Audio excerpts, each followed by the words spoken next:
todos estábamos convencidos de que la abuela, de alguna forma, tenía algo raro en ella. Algo que quizá era difícil de explicar científicamente. Y aunque nadie lo aceptaba en voz alta, aquella idea permeaba las mentes de toda mi familia, según parecía. Después de la muerte de la abuela, se hizo una reunión en mi casa, a la que acudieron todos mis tíos con sus familias, incluso mi hermana Angélica, a quien mi papá había mandado a estudiar la universidad en Boston. Y gracias a Dios, no había sido testigo de todas estas atrocidades. A pesar de que acabábamos de perder a un familiar importante, siendo la madre de todos mis tíos, el ambiente parecía más bien de celebración. Y es que todos parecían sentirse un poco liberados sin tener que cargar con el enorme peso que significaba cuidar a la abuela en ese estado tan deplorable y aterrador en el que estaba. Sin embargo, creo que la mayoría de los primos de mi edad estábamos algo consternados con esa celebración, y es que, después de todo, no dejábamos de pensar que aquello era algo inapropiado. Fuimos mi primo Rodrigo y yo quienes en algún momento nos apartamos para hablar sobre el tema, y sobre todo lo que había pasado. Y es que mi primo Rodrigo fue el primero en ver a la abuela cuando mi tío Alfonso la llevó a su casa.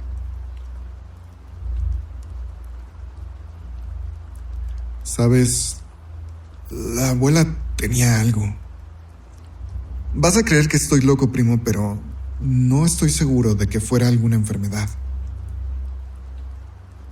me dijo Rodrigo, y continuó diciéndome que el día que llegó la abuela a su casa, su papá prácticamente la encerró en un cuarto de servicio en la azotea, al cual solo tenían acceso él y una enfermera. De por sí fue difícil subirla, Carlos, y creo que mi papá la encerró ahí para que no pudiera bajar. Yo sonreí extrañado y bromeé sobre el hecho de que para una mujer de esa edad hubiera sido de por sí muy difícil bajar las escaleras horribles de caracol que llevaban a esa azotea. No, primo, o sea, es decir, sí tienes razón. Pero el problema es que la abuela sí bajó.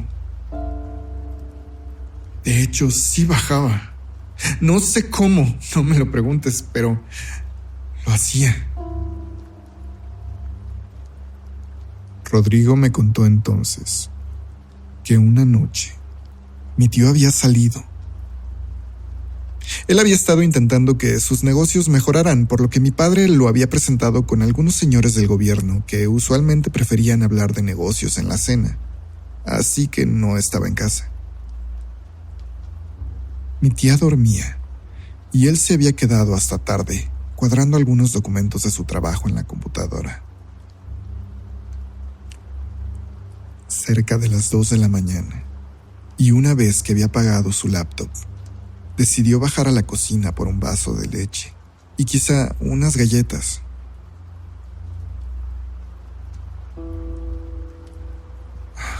Primo, antes de volver a mi cuarto, te juro que escuché algunos ruidos como si alguien caminara en la parte de arriba y pensé que era mi mamá, que había salido al baño, me dijo Rodrigo. Y lo que me contó después fue aterrador. Mi primo dijo que bebió su leche y comió sus galletas y subió las escaleras para volver a su cuarto. Con aquellos ruidos, esperaba encontrar a su mamá levantada, pero una vez en la planta alta, se dio cuenta que no había nadie despierto. Se detuvo un momento y vio que la luz del cuarto de sus papás seguía apagada y su puerta permanecía cerrada. Y entonces giró la mirada hacia el baño y a través de una de las ventanas pudo ver que la luz también estaba apagada así que solamente se le ocurrió pensar que eran simples ruidos nocturnos. Pero en esa fracción de segundo, mientras tenía esa reflexión mental, se quedó con la mirada perdida hacia la puerta del baño, que estaba después de una pequeña salita con 2 sillones. Y entre la oscuridad, en las sombras, la vio. Apenas dibujada entre la oscuridad, distinguió claramente a la abuela ahí, sentada con su larguísimo cabello gris, viéndolo fijamente. Aquello lo hizo lanzarse hacia atrás solo para escuchar el grito despavorido de su madre en su habitación. Él corrió para verla, mientras el sonido del viejo auto de mi tío estacionándose anunciaba su llegada. Mi tía le dijo que despertó porque estaban jalándola, y cuando abrió los ojos, lo primero que vio fue el envejecido rostro de la abuela.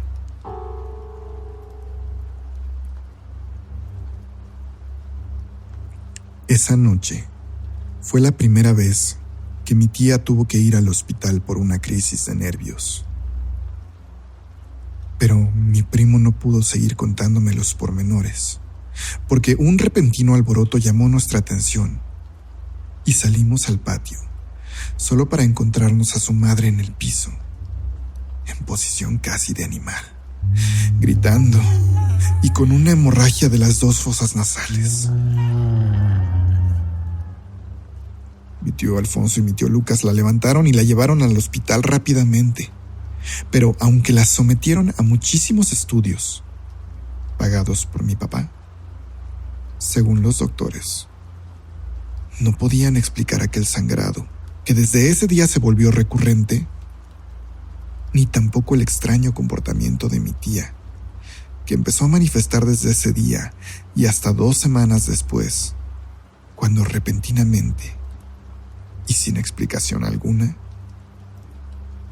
murió.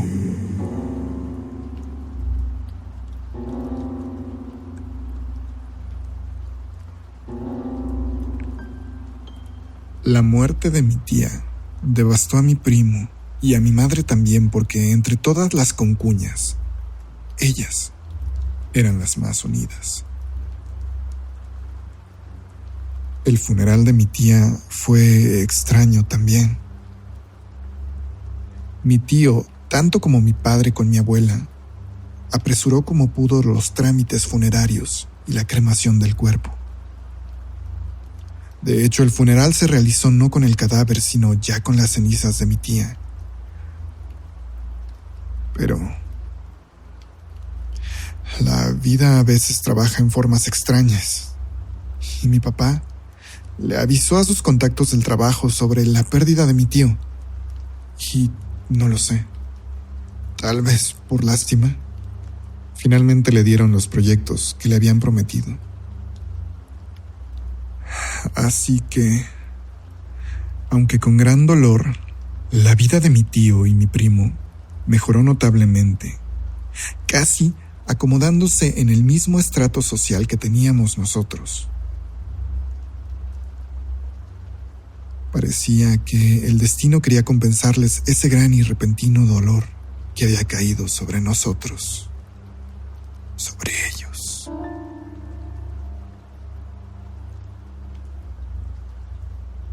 Sí, eso creímos. Y bueno, es que eso parecía, o eso pareció durante casi 2 años, hasta que una noche de abril de 2008, yo la volví a ver.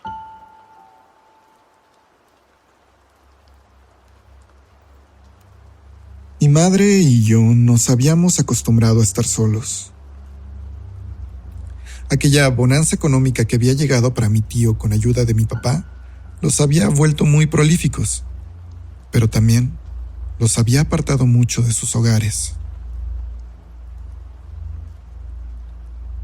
Aquella noche, Llegué de una reunión con mis amigos del trabajo y me quedé platicando un poco con mi madre, pero ella decidió irse a dormir un poco temprano porque le dolía la cabeza. Yo, como siempre, pasé un par de horas viendo televisión antes de irme a acostar. Por ninguna razón en especial, esa noche me quedé viendo la tele en la sala de la planta baja. Cerca de la medianoche, me hice un sándwich y me serví un poco de refresco.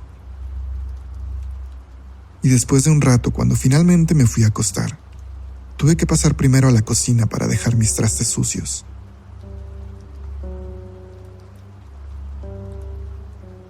Una vez ahí, me detuve a mirar por la ventana un momento.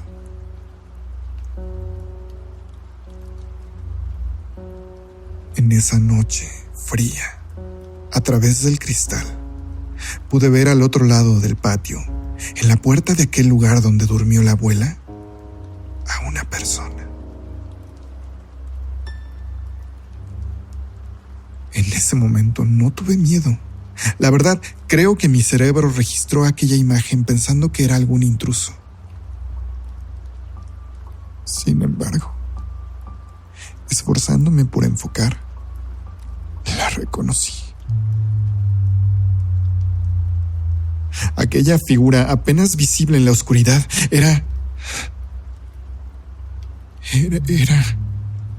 la abuela. La abuela Elena, de pie, ahí, con la mandíbula caída como si estuviera gritando. Aquello me hizo tener un escalofrío horrible, y es que nunca me había considerado creyente de lo paranormal, pero sin duda esa visión sacudió mis creencias, y solo fue interrumpida por el grito de mi madre en su recámara.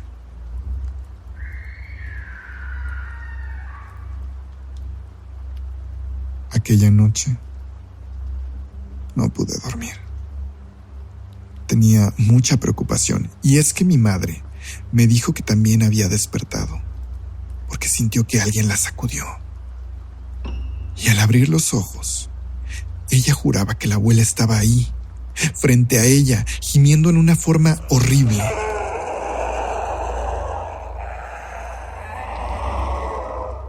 Me quedé con mi mamá hasta que llegó mi papá unos 20 minutos después, y aunque él quería aparentar estar tranquilo, la realidad es que yo sabía que estaba tan preocupado como yo.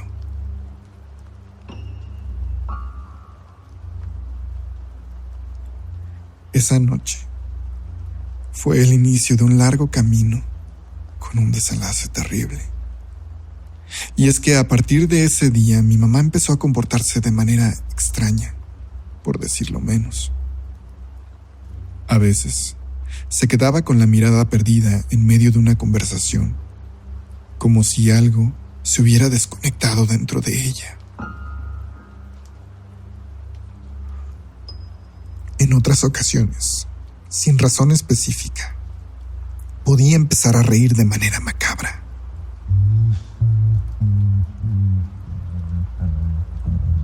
Mi madre, para mí, hasta ese momento había sido mi bastión, mi fuerte, mi amiga y mi ángel de la guarda.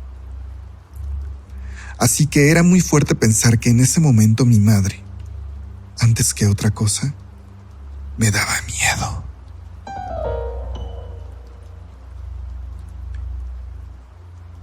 Una noche mi padre se encontraba en casa, lo cual para este punto me hacía sentir más seguro.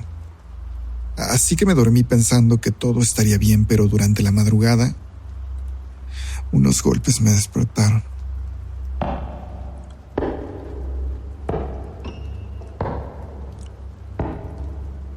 Mientras yo intentaba despabilarme, aquellos golpes repetitivos no cesaban. Y entonces, fue entonces que la escuché.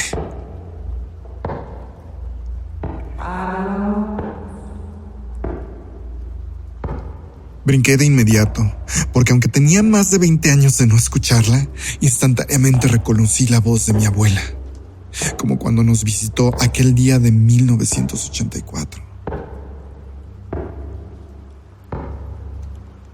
Salté de la cama y salí corriendo solo para que en el pasillo me diera cuenta que aquellos golpes venían de la parte de abajo. Me acerqué entonces a las escaleras y vi la luz de la cocina encendida. «Mamá, papá», grité mientras bajaba lentamente las escaleras. Y cuando por fin llegué a la cocina, vi una imagen que se quedó grabada tan profundo que creo que nunca podré borrarla. Mi madre estaba de pie, dándome la espalda, y aquellos golpes eran los de su cabeza, estrellándose en repetidas ocasiones en un gabinete de la cocina. «Mamá, ¿estás bien?», le dije con la voz temblorosa mientras me acercaba a ella, y finalmente la tomé suavemente y la aparté de ahí para darme cuenta que aún con esos golpes ella parecía estar dormida. De manera delicada la empecé a dirigir a las escaleras y ella parecía estar profundamente perdida en su sueño. Incluso su caminar era muy suave, pero aquella idea de un simple episodio de sonambulismo se desvaneció, porque antes de subir las escaleras, aquella dócil mujer se transformó y aquella risa macabra apareció de nuevo para hacer que me muriera de miedo.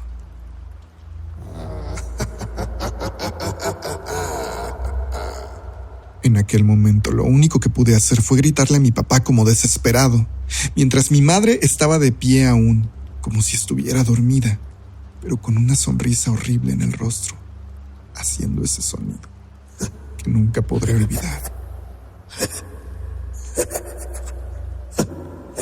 Mi papá salió y aquel episodio condujo a que tras una consulta con el doctor de la familia, mi madre fuera sometida a toda clase de estudios médicos, tantos como el dinero podría pagar, sin encontrar realmente una causa a sus males. Y el único remedio para los médicos era mantenerla sedada. Mi papá entonces contrató a una joven enfermera para cuidar a mi mamá, a pesar de las críticas de mis tíos, que preferían a la vieja enfermera que había cuidado a mi abuela, pero mi padre se negó rotundamente. Sin embargo, eso no afectaba en realidad la condición de mi madre. Ella permanecía adormecida en aquel cuartito donde descansaba la abuela, porque si despertaba de su letargo, se volvía nuevamente esta personalidad horrible que incluso se hacía daño a sí misma. Yo decidí hablar con mi hermana para contarle todo lo que estábamos viviendo, y ella, a pesar de las rotundas negativas de mi padre, regresó a la casa, preocupada por la salud de mamá.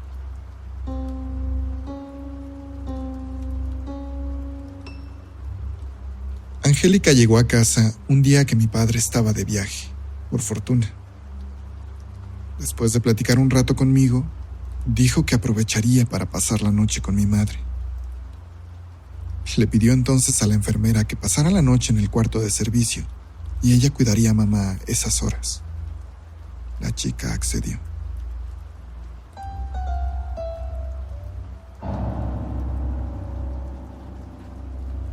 Carlos, mamá no está bien.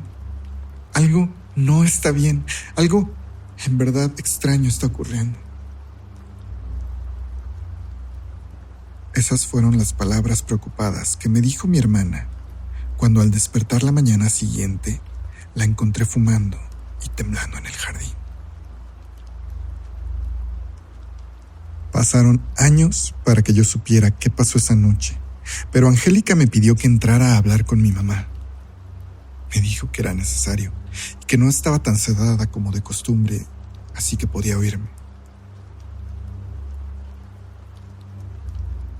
Yo hice una pausa, tomé un respiro y entré a ver a mi madre, acostada en esa cama donde tenía un aspecto sobrenaturalmente demacrado. Parecía como si en una noche le hubieran caído 20 años encima.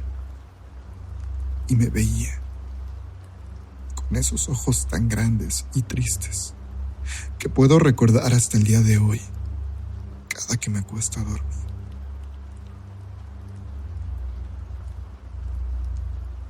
Acerqué mi cara a la de ella y apenas la escuché susurrar.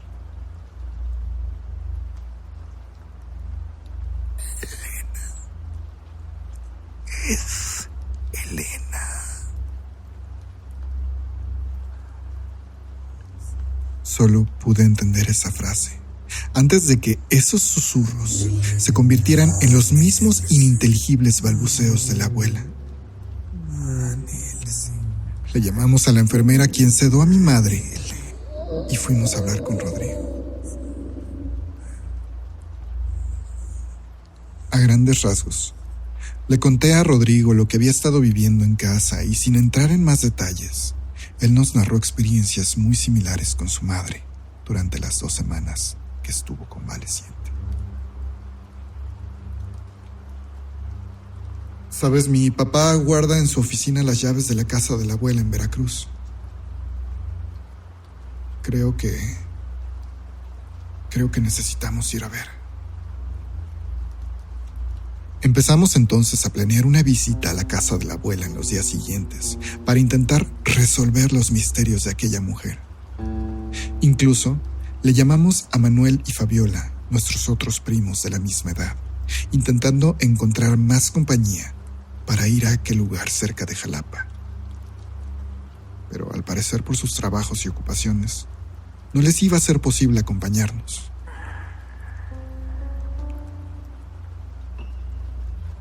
Mientras afinábamos los detalles, y de manera muy sorpresiva, la vida decidió darnos otro golpe con el puño cerrado.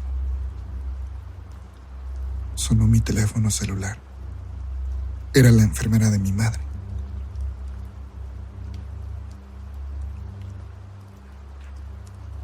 ¿Carlos? Perdón, joven. Acaba de pasar algo horrible.